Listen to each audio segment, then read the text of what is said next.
Bueno, la primera pregunta un poco la había dejado planteada. ¿Cuál cree usted que es el principal de los problemas que hoy tiene la economía argentina, diputado Pratgay?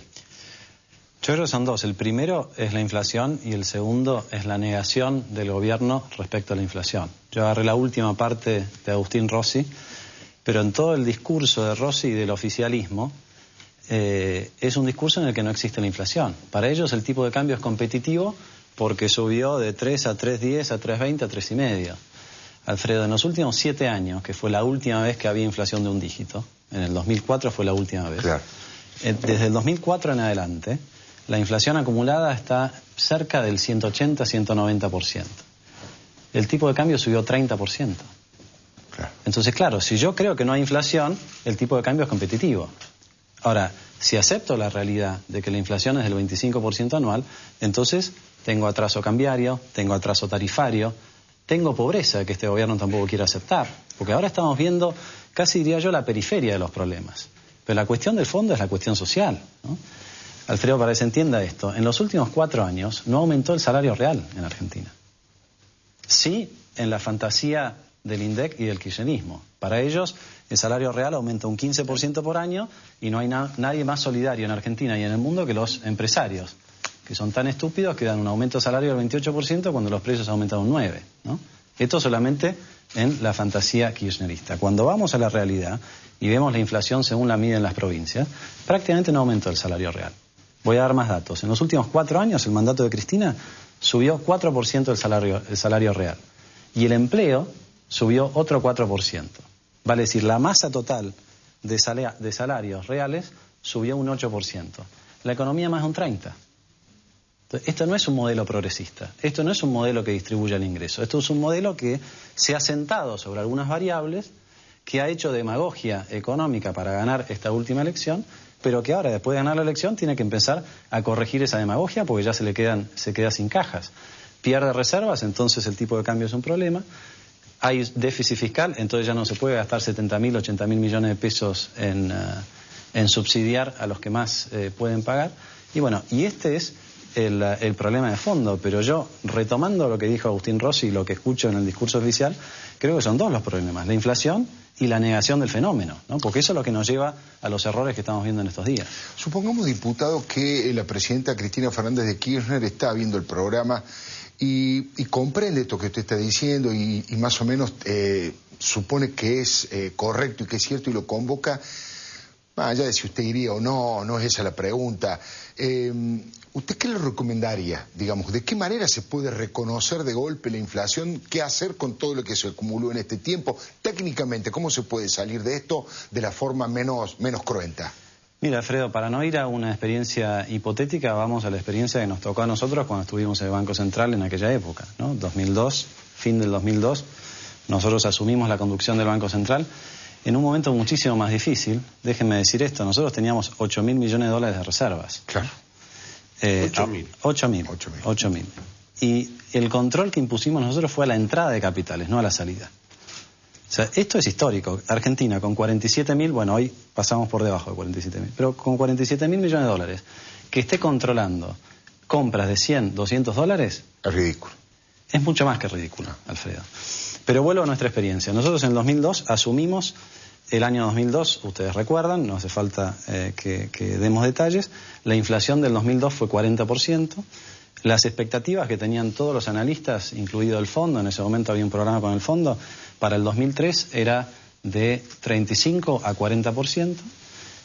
Nosotros asumimos las riendas del Banco Central y dijimos, vamos a combatir la inflación con un programa creíble. Y en ese programa lo que vamos a hacer es prometer aquello que podemos cumplir.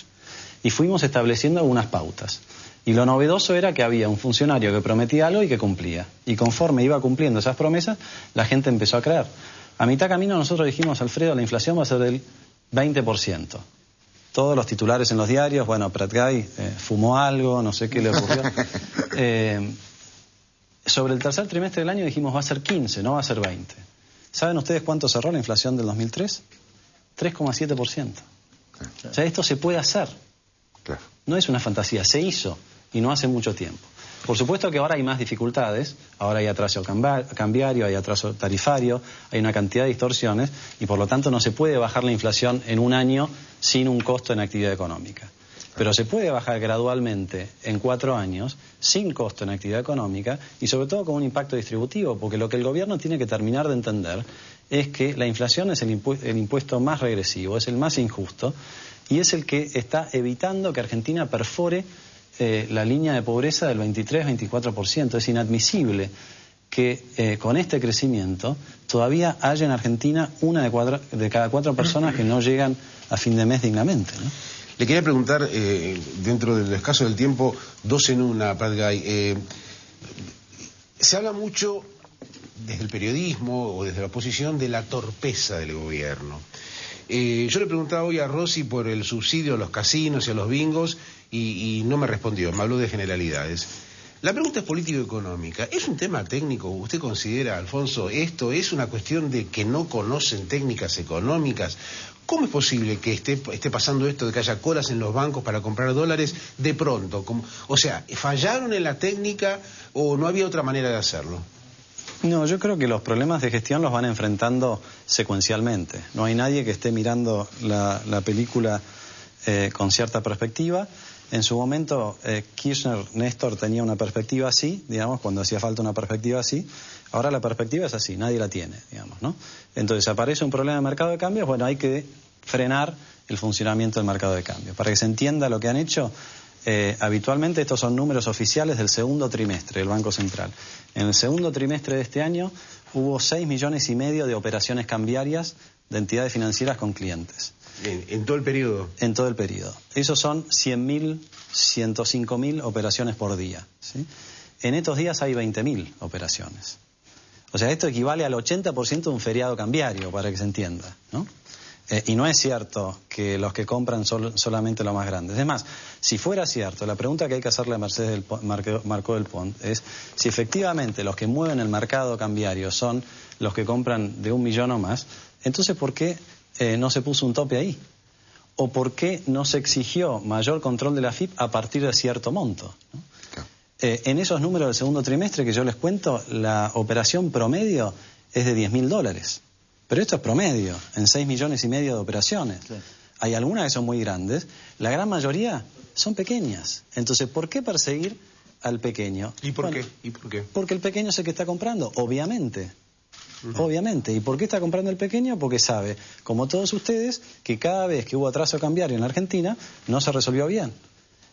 Aún con una montaña de dólares enfrente como la que tenemos hoy, de 47.000 millones, ¿no? Entonces, uno puede tapar el sol con las manos durante mucho tiempo, pero no durante todo el tiempo, ¿no? Algunos funcionarios, sobre todo funcionarios de economía, han planteado una cierta forma de ajuste, por supuesto en general en off. Hablan de igualar la tasa en nominalidad, que el gasto, los precios, los salarios, qué sé yo, se moderen alrededor de un 18%, incluso ayer la viceministra de Trabajo lo insinuó con respecto a las paritarias. ¿Esto es viable, es posible, es un reconocimiento del desfasaje? A ver, José Antonio, yo creo que esto para un gobierno que sostiene que la inflación es del 9% es inflacionario. Claro, porque debería reconocer a ver, lo demuestro bastante más. Claro, por la vía del absurdo, para que se entienda. Alguien con la autoridad presidencial y la autoridad del equipo económico que decide usar las estadísticas oficiales para mentir en algo que la gente puede identificar rápidamente, que es una mentira, no tiene credibilidad. Sí. Entonces, prometa lo que prometa, no sirve. No hay un punto de partida a partir del cual uno diga, bueno, perdón, entonces sí creo, porque la inflación, me dijo que la inflación era tanto, le creí, y ahora me dice que va a ser tanto menos. No, hasta que no me reconozca que la inflación es 3 veces más lo que es, porque yo lo chequeo todos los días, yo, Doña Rosa, por usar una figura de otros tiempos, hablamos de noticias antes, hasta que no me diga la inflación es lo que Doña Rosa cree que es, hasta que no me diga que el INDEC va a empezar a medir lo que, va a empezar a publicar lo que mide y no lo que se le ocurre, entonces no hay un punto de partida para recuperar esa credibilidad. Es puro voluntarismo, ¿no?